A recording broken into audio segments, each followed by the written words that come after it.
Hello everyone, আসসালামু আলাইকুম। Welcome to new video.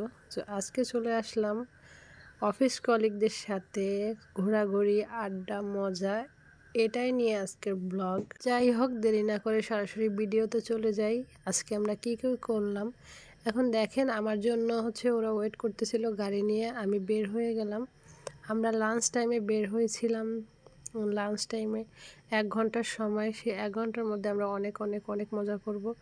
গাড়ি আমাদের এসে এখানে নামিয়ে দিল।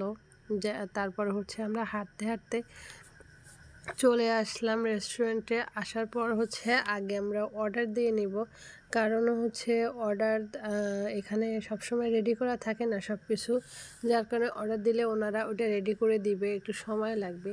এজন্য আগে আমরা অর্ডার দিয়ে তারপর মজা করব, আড্ডা দিব। যাই হোক, আমরা অর্ডার দিয়ে দিলাম, যেটা আমাদের সবার পছন্দ ছিল। তারপর আমরা এখানে বসে অনেক গল্প করতেছিলাম, অনেক মজা করতেছিলাম।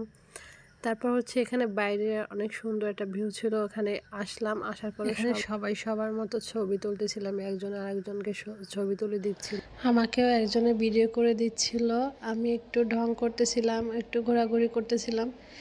তারপর এদিকে আমাদের খাবার রেডি হয়ে গেল, যার কারণে আমি চলে আসলাম। আমাদের খাবারটা আমাদেরকে দিয়ে দিল। আমরা সবাই খাচ্ছিলাম এবং অনেক মজা করতেছিলাম।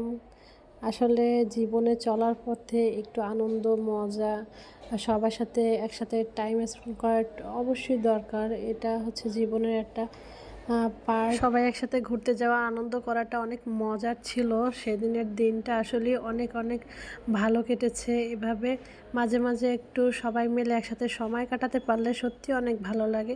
যাই হোক, আমরা আড্ডা দিয়ে আনন্দ করে যে যার কাজে চলে আসলাম। এই যে আমার রুমে আমি চলে আসছিলাম। এসে দেখি রুমের যে অবস্থা, যেভাবে ফেলে রেখে গেছিলাম ঠিক সেভাবেই আছে। এখন সব গুছিয়ে নিয়ে আবার কাজে বসে যাব। সবাই ভালো থাকবেন, সুস্থ থাকবেন। আল্লাহ হাফেজ।